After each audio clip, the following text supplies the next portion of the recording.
सुषमा उधमपुर से अपने बाबूजी का हालचाल जानने के लिए यहाँ आई थी। दोनों बेटियों की शादी हो जाने के बाद केदारनाथ अकेले रह गए थे। बीवी साल भर पहले ही गुजर चुकी थी। बड़ा बेटा सरकारी अफसर था। बाबूजी की देखभाल के लिए एक ऐसी लड़की की जरूरत थी जो दिन भर घर पर रह सके और घर के सारे काम निपटा सके। तुम क्या क्या काम कर लेती हो? पुष्पा ने उस काम वाली लड़की से पूछा। जी दीदी, सब काम कर लेती हूँ। झाड़ू पोछा से लेकर खाना पकाने तक का काम कर लेती हूँ। लड़की ने आंखें मटकाते हुए कहा। किससे बात कर रही हूँ सुषमा? केदारनाथ बोले। एक लड़की है बाबूजी, घर के काम काज के लिए आई है, कहो तो काम पर रख लें। सुषमा ने बाबूजी की तरफ देखते हुए पूछा। केदारनाथ ने उस लड़की की तरफ देखा और सोचने लगे, भले घर की लग रही है, जरूर किसी मजबूरी में काम मांगने चली आई है। फिर भी आजकल घरों में जिस तरह चोरियां हो रही हैं, उसे देखते हुए पूरी जांच पड़ताल करके ही काम पर रखना चाहिए। बेटी से पूछ कि ये किस जाति की है? केदारनाथ ने थोड़ी देर बाद कहा। अरे किस जाति की है तू? सुषमा ने बाबूजी के सवाल को दोहराया। मुझे नहीं मालूम, माँ से पूछकर बता दूंगी। वैसे माँ ने मेरा नाम बेला रखा है। वो लड़की हर सवाल का जवाब फुर्ती से दे रही थी। ठीक है, कल अपनी माँ को ले आना। सुषमा ने कहा।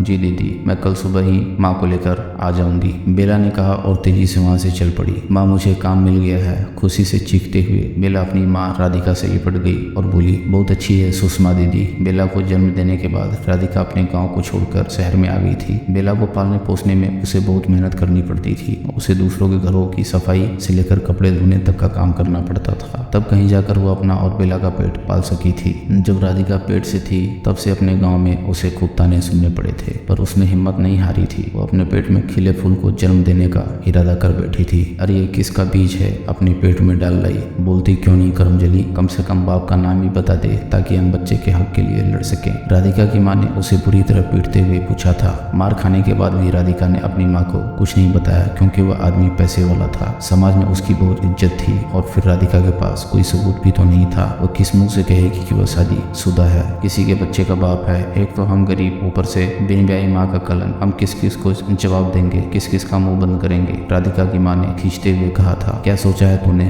चलेगी सफाई कराने? माँ ने उसकी चोटी मरोते हुए पूछा था। नहीं माँ, मैं कहीं नहीं जाऊंगी। मैं इस बच्चे को जन्म दूंगी। चाहो तो तुम लोग मुझे जान से मार दो, पर जीते जी मैं इस बेकसूर की हत्या नहीं होने दूंगी। राधिका ने रोते हुए अपनी माँ से कहा था। माँ की बातों से तंग आकर राधिका उसे बिना बताए अपने नाना नानी के पास चली गई और उन्हें सब कुछ बता दिया। राधिका की बातें सुनकर नानी पिघल गई और गांव वालों के ताने को अनसुना कर उसका साथ देने को तैयार हो गई। राधिका की माँ व नानी यह नहीं जान पाई कि आखिर वह चाहती क्या है, वो बच्चे को जन्म देने के पीछे उसका इरादा क्या है। माँ, चलना नहीं है क्या? सुबह हो गई है। बेला ने सुबह सुबह माँ को नींद से जगाते हुए कहा। हाँ बेटी, चलना तो है, पहले तू तैयार तो हो जा, फिर मैं भी तैयार हो जाती हूँ। यह कहकर राधिका झटपट तैयार होने लगी। सुषमा ने दरवाजा खोलकर उन दोनों को भीतर बुला लिया। केदारनाथ अभी तक सो रहे थे। तो तुम बेला की माँ हो? सुषमा ने राधिका की ओर देखते हुए पूछा। जी मालकिन, हम ही हैं, राधिका ने जवाब दिया। तुम्हारी बेटी समझदार तो लगती है, वैसे घर का सारा काम कर लेती है ना? राधिका ने फौरन जवाब दिया। बिल्कुल मालकिन, मैंने इसे सारा काम सिखा रखा है। तो ठीक है, रख लेते हैं। सारा दिन यही रहा करेगी, रात को भले अपने घर चली जाए। सुषमा ने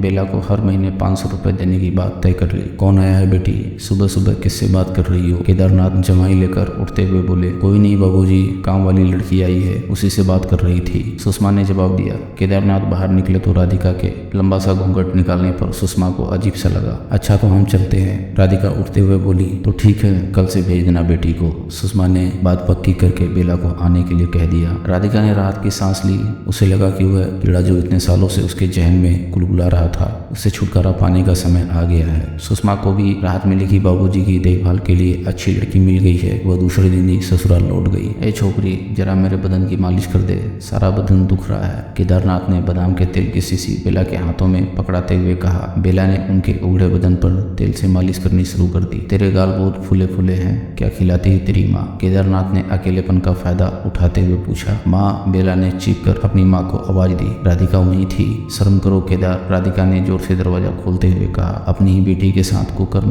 बेटी हट वहां से, राधिका बोलती रही। हाँ केदारनाथ, बरसों पहले जो कुकर्म तुमने मेरे साथ किया था उसी का नतीजा है ये बेला। तुमने सोचा होगा कि राधिका चुप बैठ गई होगी, पर मैं चुप नहीं बैठी थी। मैंने इसे जन्म देकर तुम तक पहुंचाया है। ये मेरी सोची समझी चाल थी ताकि तुम्हारी बेटी भी तुम्हारी करतूत को अपनी आंखों से देख सके। केदारनाथ एक मुजरिम की तरह सिर झुकाए सब कुछ सुनता रहा। राधिका ने बोलना बंद नहीं किया। हाँ केदार, अब भी तुम्हारे सिर से वासना का भूत नहीं उतरा है, तो ले उतार ले, तेरी बेटी तेरे सामने खड़ी है, उतार उतार दे इसकी भी इज्जत और पूरी कर ले अपनी हवस। मैं भी वर्षों पहले तुम्हारे हवस का शिकार हुई थी, तब मैं इज्जत की खातिर कितना गिड़गिड़ाई थी, पर तुमने मुझे नहीं छोड़ा था। मैं तभी जवाब देती, पर मालकिन ने मेरे पैर पकड़ लिए थे, इसलिए मैं चुप रह गई। यह तो अच्छा हुआ कि बेला ने तुम्हारी नीयत के बारे में मुझे पहले ही सब कुछ बता दिया। इस बार बाजी मेरे हाथ में है। क्या कहते हो केदार? शोर मचाकर मैं तुम्हारा तमाशा बनाऊं? राधिका सुध-बुध खो बैठी थी और लगातार बोले जा रही थी। केदारनाथ की अकल मानो जवाब दे गई थी। अपनी इज्जत की धज्जियां उड़ती देख वे छत की तरफ भागे और वहां से कूदकर अपनी जिंदगी खत्म कर दी। दोस्तों, अगर आपको कहानी पसंद आ रही है तो वीडियो को लाइक करें और चैनल को सब्सक्राइब करें। हम ऐसी मजेदार कहानियां आपके लिए लाते रहेंगे।